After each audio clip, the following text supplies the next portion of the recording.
Voilà, je vous salue, bien-aimés, dans le nom puissant de Jésus notre Seigneur. On va donc commencer notre réunion. Présentons à Dieu cette réunion pour qu'il nous guide dans ce que nous devons faire encore ce soir. Je vais prier. Père, tu es Dieu au nom de Jésus-Christ et je loue ton nom de ce que ce soir, tu nous as réunis pour que nous puissions parler du sacrifice de Jésus-Christ qui enlève les péchés. Merci Seigneur de nous guider dans toute la vérité concernant ce contexte, ce texte, et nous faire sortir tout ce dont tu veux nous enseigner, afin que cela puisse encore nous encourager et fortifier notre foi. Je te loue pour cette parole et pour ce moment de réunion. Au nom de Jésus. Amen. Amen. Nous allons donc parcourir Hébreux chapitre 10, versets 1 à 10. Le thème dont nous avons retenu, c'est le sacrifice du Christ enlève les péchés. Vous pouvez faire la lecture, frère? Alors, chapitre 10, versets 1 à 10, c'est ça? Ouais. OK. En effet, la loi qui possède une ombre des biens à venir et non l'exacte représentation des choses ne peut jamais, par les mêmes sacrifices qu'on offre perpétuellement chaque année, amener les assistants à la perfection. Autrement, n'aurait-on pas cessé de les offrir parce que ceux qui rendent ce culte étant une fois purifiés n'auraient plus eu aucune conscience de leurs péchés. Mais le souvenir des péchés est renouvelé chaque année par ces sacrifices, car il est impossible que le sang des taureaux et des boucs ôte les péchés. C'est pourquoi Christ, entrant dans le monde, dit, « Tu n'as voulu ni sacrifice ni offrande, mais tu m'as formé un corps. Tu n'as agréé ni holocauste ni sacrifice pour le péché. Alors j'ai dit, voici, je viens, dans le rouleau du livre, il est question de moi, pour faire, ô Dieu, ta volonté. » Après avoir dit autrement, d'abord, tu n'as voulu et tu n'as agréé ni sacrifice, ni offrande, ni holocauste, ni sacrifice pour le péché, ce qu'on offre selon la loi. Il dit ensuite, voici, je viens pour faire la volonté. Il abolit ainsi la première chose pour établir la seconde.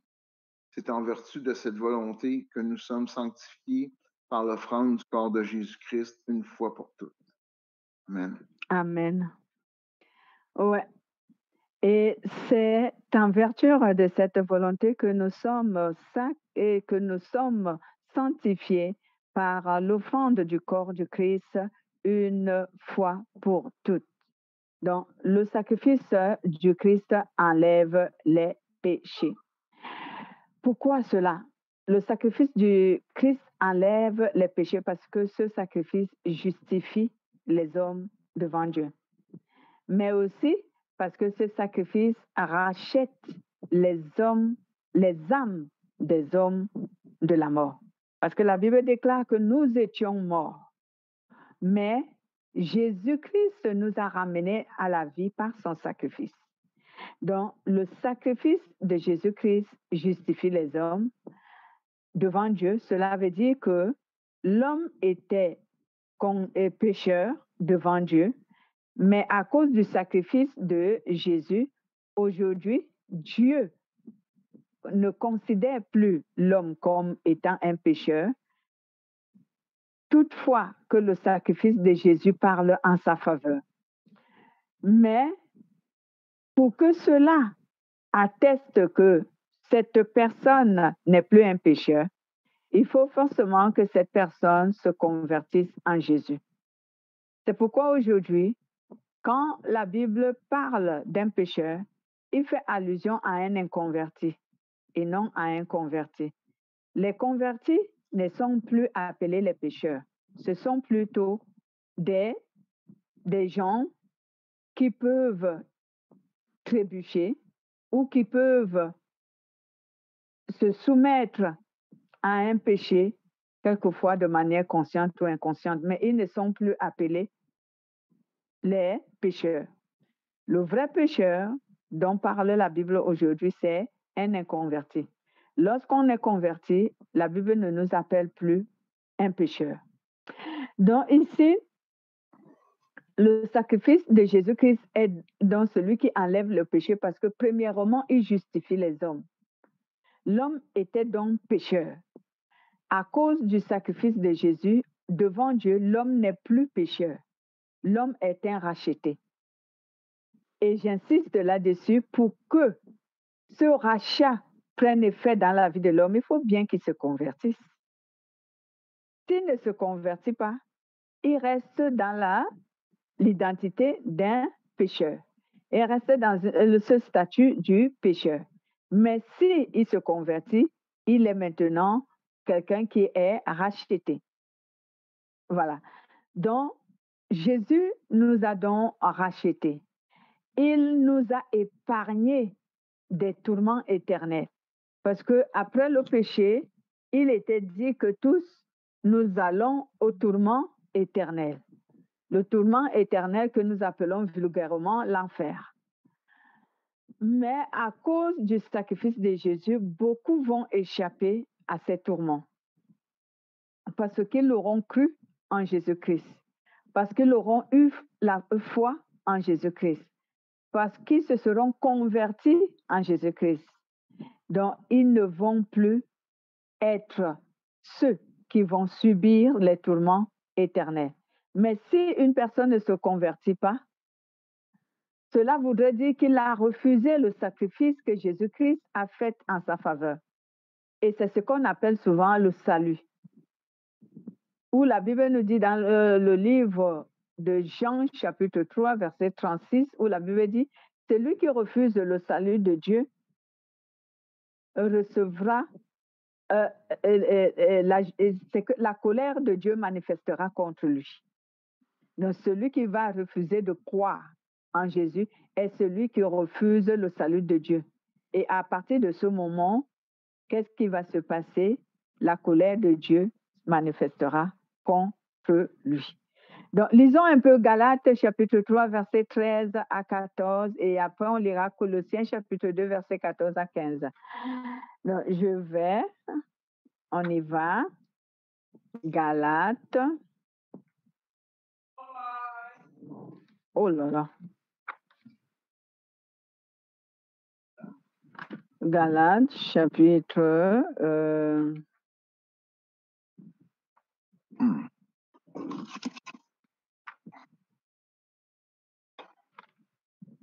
Je vais lire Galates, chapitre 3, verset 13 à 15. Que nous dit la parole de Dieu? Christ nous a rachetés de la malédiction de la loi, étant devenu malédiction pour nous, car il est écrit, maudit soit quiconque est pendu au bois, afin que, pour les païens, la bénédiction d'Abraham se trouve en Jésus-Christ et que, par la foi, nous recevions la promesse de l'Esprit. Donc, Jésus-Christ s'est donc fait malédiction pour nous. Cela voudrait dire que le Christ s'est sacrifié pour nous. Lui qui n'était pas un pécheur, on l'a fait pécheur. Il n'est pas devenu pécheur, attention, je ne dis pas ça. Mais on l'a fait pécheur, donc on l'a considéré comme un pécheur à cause de nous. Et on l'a crucifié comme un pécheur à cause de nous. Donc, quand on dit quiconque est pendu au bois, ça veut dire, ça parle de la croix? Oui, on parle de la croix. Le bois ici, c'est la croix. Donc, quiconque est pendu au bois, maudit soit quiconque est pendu au bois. Parce qu'à cette époque-là, lorsqu'il fallait punir quelqu'un qui a péché, surtout qui a commis un crime, on le pendait. Et on disait que tout ce qui était pendu au bois, donc sur la croix, était maudit. Voilà. Mais dans le véritable sens, dans le véritable contexte de ce passage, la malédiction ici, c'est le péché. La malédiction ici prend le sens du péché. Donc, on pourrait dire ici, maudit soit quiconque pêche. Parce que cette personne est maudite, elle mourra. Donc, le Christ n'étant pas, oui. Ben, c'est une condamnation. Oui, effectivement. Effectivement. Notre deuxième référence sur Colossiens vont nous l'attester. Donc, c'est nous qui étions condamnés à mourir. C'est nous qui étions condamnés à vivre les tourments éternels. Mais Jésus ne voulant pas que nous vivons ces tourments éternels, il est venu donc prendre notre place à nous qui étions condamnés donc à souffrir éternellement. Il est venu prendre notre place sur la croix pour annuler cette condamnation dont nous étions sujets. Pour annuler cette condamnation. Lisons d'abord Colossiens avant, pour qu'on continue à cette explication. Quoi la référence? Colossiens 2, 14, 15. OK. Il a effacé l'acte dont les ordonnances nous condamnaient et qui subsistait contre nous. Il l'a détruit en le clouant à la croix. Il a dépouillé les dominations, les autorités, les a livrées publiquement en spectacle en triomphant d'elles par la croix. Voilà, exactement. La Bible nous dit, il a effacé les actes dirigés contre nous et dont les dispositions nous étaient contraires. Il l'a supprimé en les clouant à la croix. Il a dépouillé les principautés et les pouvoirs et les a publiquement livrés en spectacle en triomphant d'eux par la croix. Donc, la Bible dit ici que c'est nous qui étions condamnés. Il a donc effacé les ordonnances qui nous condamnaient devant Dieu. Donc, quelle ordonnance nous condamnait devant Dieu? C'était notre péché. C'est ce qui nous condamnait devant Dieu. Jésus est venu donc effacer ce péché. C'est pourquoi notre thème dit ici que le sacrifice de Jésus enlève les péchés. Si on prend une autre manière d'expliquer cela, cela veut dire que le sacrifice de Jésus-Christ rend les hommes justes devant Dieu. Et attention, cette explication séduit souvent les chrétiens. Ils ne comprennent pas très bien, surtout certaines personnes qui sont des chrétiens, mais qui continuent à vivre dans le péché, en disant, le sacrifice de Jésus me rend juste devant Dieu. Donc, Jésus a tout accompli. Moi, je peux continuer à mener ma vie comme bon me le semble parce que je serai toujours sauvé, peu importe. Ah, attention. J'ai souvent dit aux gens que si le sacrifice de Jésus a le pouvoir de sauver les hommes sans que ceux-ci n'aient à faire un effort ou encore sans qu'il y ait une condition pour que ce sacrifice puisse te sauver. Dieu n'allait pas exiger autant pour moi aux hommes de se sanctifier.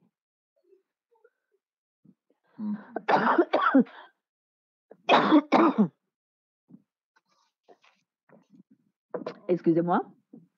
Parce que si Dieu parle de la sanctification, c'est parce que le sacrifice de Jésus donne tout simplement à l'être humain l'opportunité d'être en contact et en communion avec Dieu.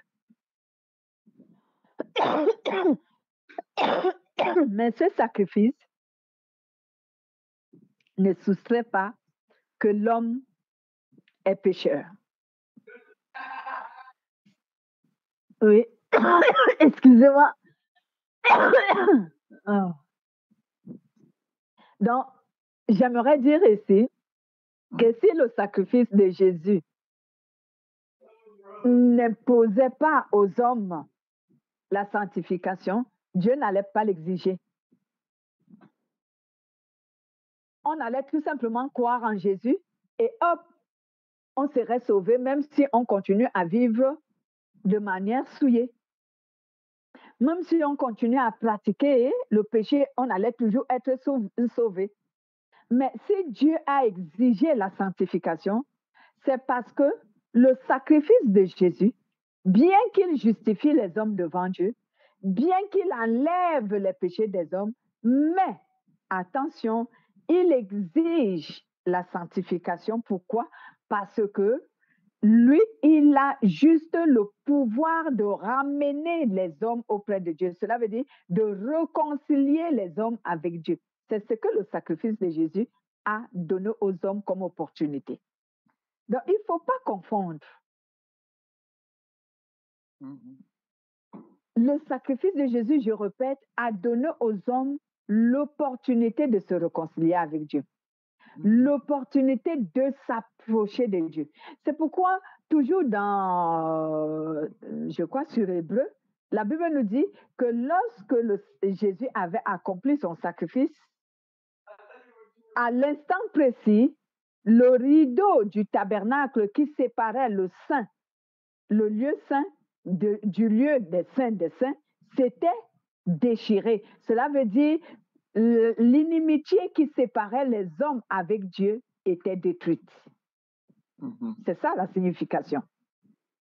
La déchirure du rideau du tabernacle qui séparait le lieu saint, du lieu des saints, était un rideau qui symbolisait l'inimitié qui séparait les hommes de Dieu. Mais quand Jésus accomplit le sacrifice qui justifie les hommes, à partir de ce moment, ce rideau s'est déchiré en deux. Ce qui signifiait que l'inimitié qui séparait les hommes de Dieu avait été abolie par le sacrifice de Jésus. À partir de cet instant, à partir de cet instant, l'être humain pouvait maintenant s'approcher de Dieu par la repentance. L'être humain pouvait maintenant s'approcher de Dieu par la repentance.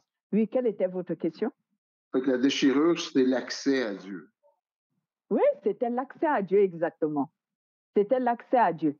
Donc, c'est pourquoi je dis ici, il ne faut pas s'y tromper. Parce que beaucoup d'églises enseignent des hérésies. Ils font croire aux gens que rien que le fait de croire en Jésus-Christ nous donne déjà l'éternité. Ah, attention. C'est pour cela que certains se séduisent et ne se sanctifient pas. Parce qu'ils se disent, bon, rien que le fait de croire en Jésus, je suis sauvé, alors à quoi bon me sanctifier? Mais c'est là le piège de l'ennemi, c'est là l'erreur. Oui, le sacrifice de Jésus te donne l'opportunité de t'approcher de Dieu par la repentance. Il y en a beaucoup qui pensent comme ça. Il y en a beaucoup. Exactement, c'est pourquoi vous voyez aujourd'hui, beaucoup de chrétiens ne se sanctifient pas. Beaucoup de chrétiens ne se purifient pas. Ils croient et ils se limitent à cet amour grandiose de Dieu. Oui, Dieu est amour. Et son amour est vraiment grand. Je ne doute pas. Je suis vraiment sûre de ça. Mais attention, attention. Dieu, non seulement il est amour, il est aussi justice. Il fait justice.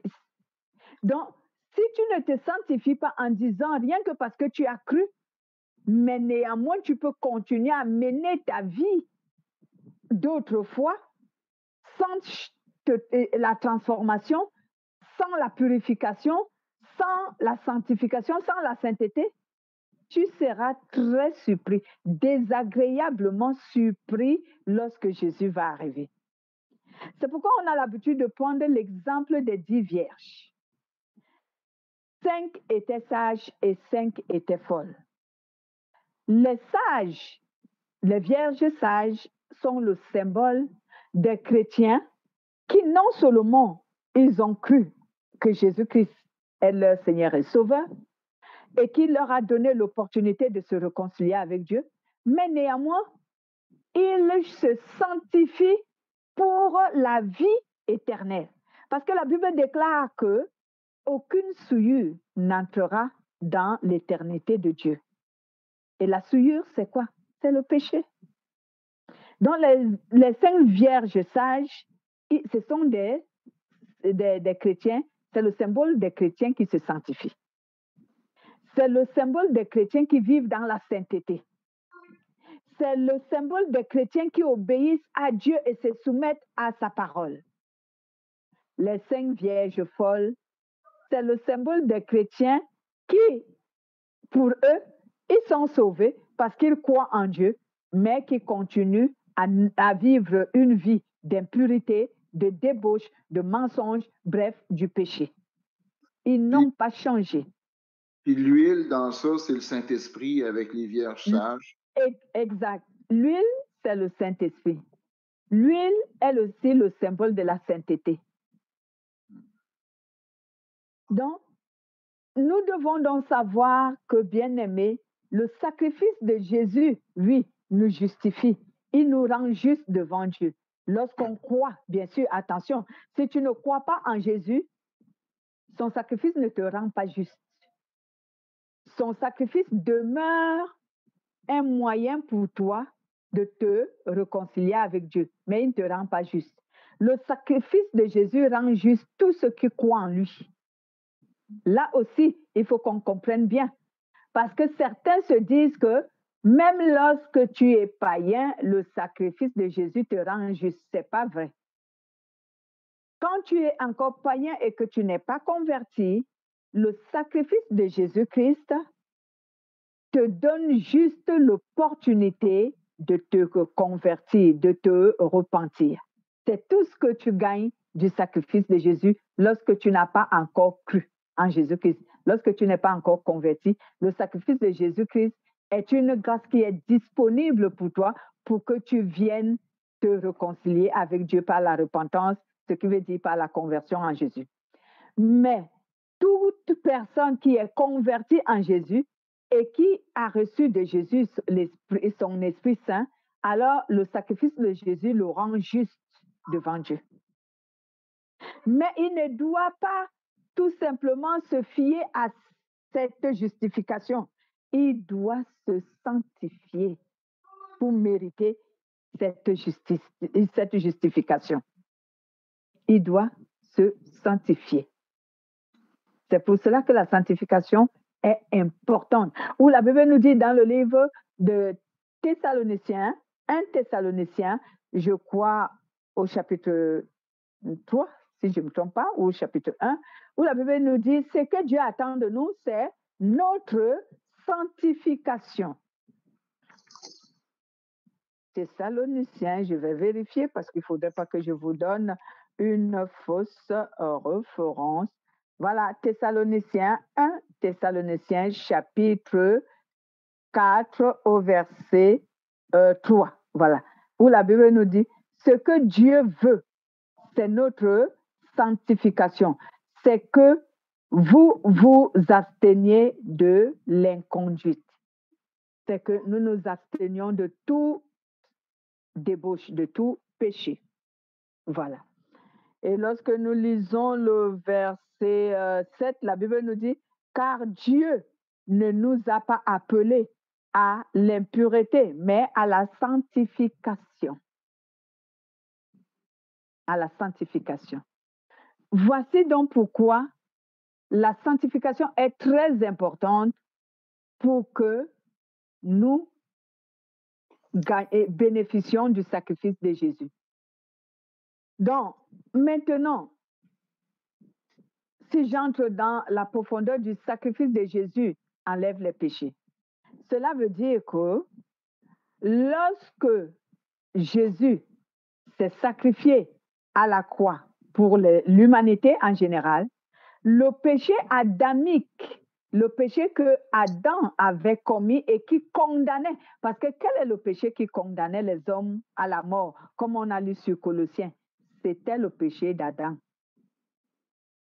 Donc, Jésus nous ayant justifiés sur la croix, le péché d'Adam n'a plus effet sur aucun être humain.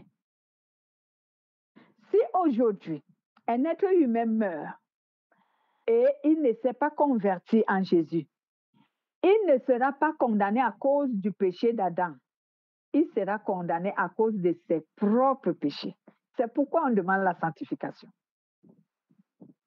Ce n'est pas à cause du péché d'Adam qu'il sera condamné, parce que Dieu a pardonné les hommes le péché d'Adam qui condamnait les hommes à la mort. Dieu leur a pardonné. Il ne revient pas là-dessus. Donc tout homme n'est plus condamné à la mort, parce que c'est le péché d'Adam et Ève qui condamnait l'humanité à la mort éternelle. Dieu ayant donc envoyé Jésus pour justifier les hommes de ce péché, alors aucun être humain sur la terre n'est plus condamné à cause de ce péché. Non. Si aujourd'hui l'être humain va en enfer, ce ne serait pas à cause du péché d'Adam, ce serait à cause de ses péchés personnels à lui. Voici pourquoi la conversion, la repentance est importante. Donc, quand tu te convertis en Christ,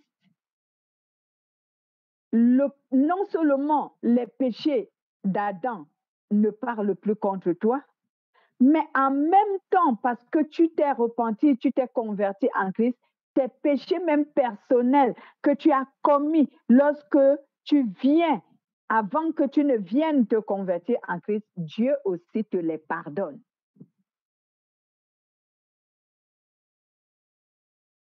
C'est pour cela que la Bible déclare que le sacrifice de Jésus ôte les péchés. Je vais reprendre cette opération qui se passe souvent dans les conversions afin que vous compreniez très, très bien. La Bible déclare dans le livre des Actes que Dieu pardonne les péchés faits dans les temps de l'ignorance. Et il appelle les hommes à la conversion. Il pardonne les péchés que les humains ont faits dans les temps de l'ignorance. Lisez Actes chapitre 17, verset 30. Acte 17, verset 30. Que dit la parole?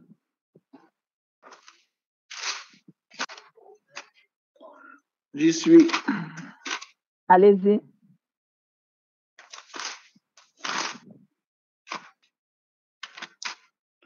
OK. Acte 17, verset 30. C'est Dieu, sans tenir compte des temps d'ignorance, annonce maintenant à tous les hommes, en tout lieu, qu'ils aient à se repentir. Amen. Voilà. La Bible dit, Dieu, sans tenir compte des temps de l'ignorance, annonce maintenant à tout homme et en tout lieu qu'il ait à se repentir. Verset 31. Parce qu'il a fixé un jour où il va juger le monde selon la justice, par un homme qu'il a désigné, et il en a donné à tous une preuve digne de foi en la résurrection d'entre les morts. Donc, voici cette opération que je vais réitérer ici, qui se passe lors de notre conversion. Lorsque Jésus-Christ a justifié le monde en se sacrifiant sur la croix, c'était pour annuler la condamnation sur tout être humain à partir du péché d'Adam et Ève.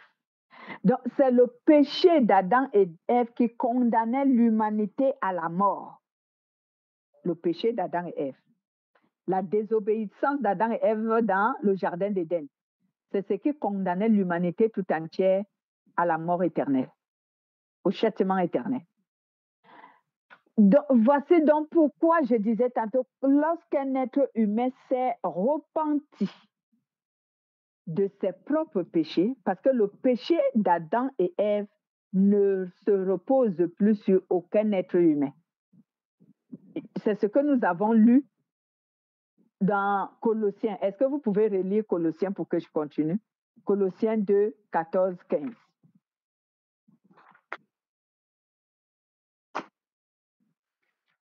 Colossiens 2, 14, 15.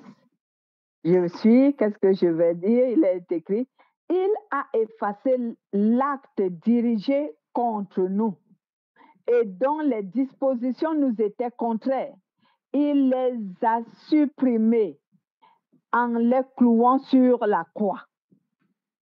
Donc, l'acte dont les ordonnances nous condamnaient, c'est le péché d'Adam, le péché Adam. La désobéissance d'Adam dans le jardin d'Éden, c'est ce qui est l'acte qui condamnait l'humanité. C'est ce qui soumettait l'humanité à la mort spirituelle et au châtiment éternel. Donc, quand Jésus se sacrifie sur la croix, ce péché n'a plus de condamnation sur les hommes. Dieu l'a effacé complètement. Dieu a enlevé la condamnation de ce péché qui pesait sur les hommes. Dieu l'a enlevé. C'est la première manifestation de la puissance du sacrifice de Jésus qui enlève les péchés. C'est pourquoi je dis tout être humain qui mourra aujourd'hui physiquement, Dieu ne va plus lui demander les comptes sur le péché d'Adam, parce que ce péché, Dieu l'a pardonné aux hommes. Maintenant, quel est le péché dont Dieu demanderait le compte aux hommes et qui peut condamner ceux qui ne l'ont pas quitté? Ce sont nos péchés personnels. Si je suis menteur, si je suis idolâtre, si je suis hypocrite, si je haïs les gens, si je ne pardonne pas, si je vis dans l'impudicité, si j'ai une sexualité immorale, même si je suis mariée, les hommes ne le savent pas. Les hommes, en général, ça veut dire femmes et hommes. Donc, tous ces péchés, si je les pratique encore, c'est de ces péchés que je rendrai de compte à Dieu. Ce sont mes péchés personnels. Ce ne sont pas les péchés issus d'Adam. Non. Ce n'est pas ce péché. Donc, ce sont mes péchés personnels qui m'enverront en enfer, qui feront en sorte que je n'hérite pas la vie éternelle. Mais si jamais je viens et je me repens devant Dieu de mon péché, je n'ai plus besoin de me repentir devant Dieu du péché d'Adam et Ève, parce que Dieu l'a pardonné. Donc, je viens me repentir de mon péché, de mes péchés, dis à Dieu, moi je suis idolâtre, moi je suis menteuse, moi j'ai vécu dans la débauche, moi je volais, moi j'étais hypocrite, égoïste, moi j'opposais les gens, moi je buvais, je fumais, ainsi de suite. Si je viens, je confesse à Dieu, je dis Seigneur, pardonne-moi, je ne veux plus mener cette vie, je veux maintenant vivre selon ta volonté, pardonne-moi et que je manifeste cette confession de foi en Dieu et je suis convertie. Dieu va me pardonner. Dieu va effacer tous les péchés que j'ai faits, que je suis venue lui confesser. C'est pourquoi souvent, lorsqu'on nous fait passer à la confession de foi, ou alors quand on nous fait passer dans les eaux du baptême, on nous demande de confesser. C'est pour que Dieu puisse nous pardonner. C'est pour cela qu'on nous demande souvent de confesser.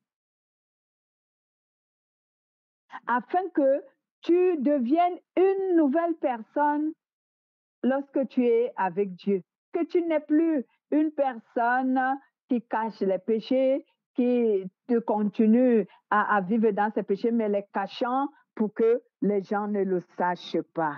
Mais Dieu le sait. C'est pourquoi, lorsque j'ai lu Actes chapitre 17 au verset 30, où la Bible dit Dieu sans tenir compte. Écoutez bien le français là. Dieu sans tenir compte des temps de l'ignorance. Les temps de l'ignorance, c'est lesquels? Les temps de l'ignorance, c'était ma vie avant la conversion en Christ. C'est ce qu'on appelle les temps de l'ignorance. Donc, les péchés que j'ai commis avant ma conversion en Christ, si je viens et je me repens devant Dieu de ces péchés, Dieu va me les pardonner. Il va effacer ces péchés, comme on dit ici, enlever. Et ces péchés, Dieu ne tiendra plus jamais compte de ces péchés. parce qu'il m'a pardonné. C'est pour cela que le sacrifice de Jésus enlève les péchés. C'est la deuxième phase. Oui? Les temps d'ignorance, une fois qu'on est converti, mais qu'on a été mal prêché ou qu'on n'a pas compris la parole de Dieu, est-ce que c'est encore les temps d'ignorance? Oui, ça peut être encore le temps de l'ignorance lorsque tu crois avoir été converti alors que tu ne l'es pas, ou encore lorsque tu crois avoir été converti et que tu n'as pas été bien nourri, tu es toujours dans l'ignorance. Ce sont les temps de l'ignorance. Dieu tient compte que ce sont les temps de l'ignorance, mais il faut se repentir pour être pardonné. Il faut se repentir. Voilà donc encore comment le sacrifice de Jésus ôte les péchés. Maintenant, on continue dans le sens où nous sommes convertis, mais il arrive que nous sommes tellement séduites que nous succombons au péché. Et lorsqu'on se rend compte qu'on a succombé et on vient toujours implorer le pardon de Dieu, Dieu nous pardonne si nous sommes sincères.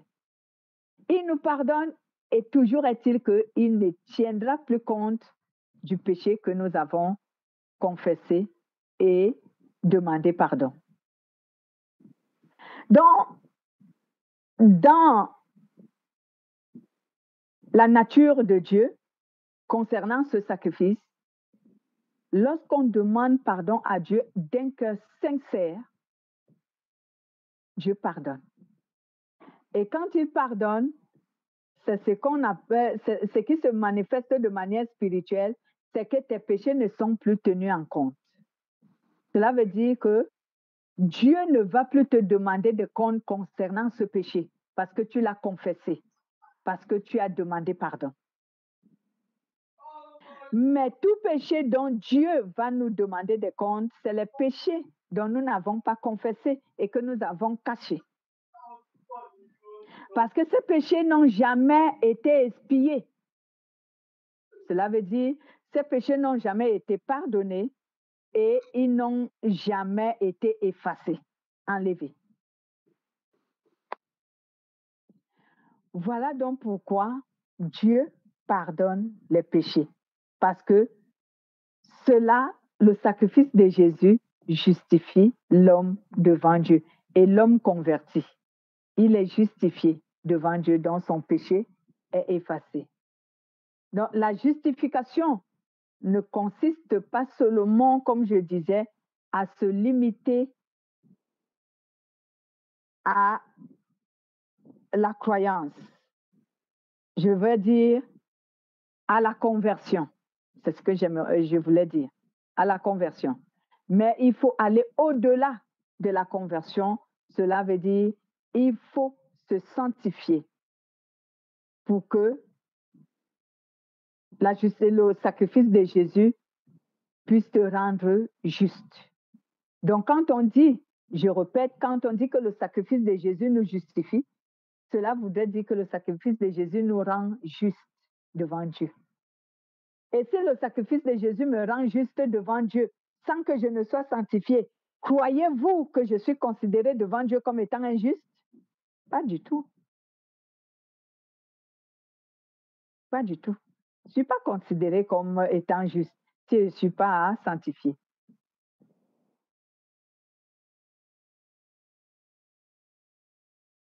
Bon, voici ce que nous avons appris aujourd'hui. Si Dieu le veut, on apprendra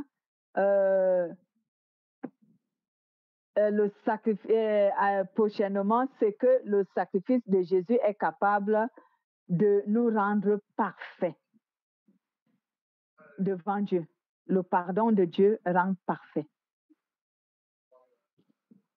Nous allons donc remercier Dieu s'il n'y a plus des interventions. Non. Il y a encore des questions? Non. Que Dieu soit loué. Bénissons donc le Seigneur. Allez-y, frère, remerciez le Seigneur pour nous. Merci pour la parole qu'on a reçue aujourd'hui, Seigneur. Que ça puisse éclairer plusieurs chrétiens qui se croient sauvés seulement en acceptant Jésus, et en ne se sanctifiant pas. Seigneur Dieu, je te demande de faire en nous un travail, Seigneur, qu'on puisse se sanctifier de plus en plus pour te ressembler, pour qu'on soit, je veux dire, aussi, disons, en mesure d'aller à la vie éternelle. Seigneur Dieu, je te demande de nous éclairer, de nous donner cette force. Et quand on commet le péché, c'est de te demander pardon sincèrement de tout notre cœur. Je prie dans le nom de Jésus. Amen. Merci. Donc, coupez l'enregistrement.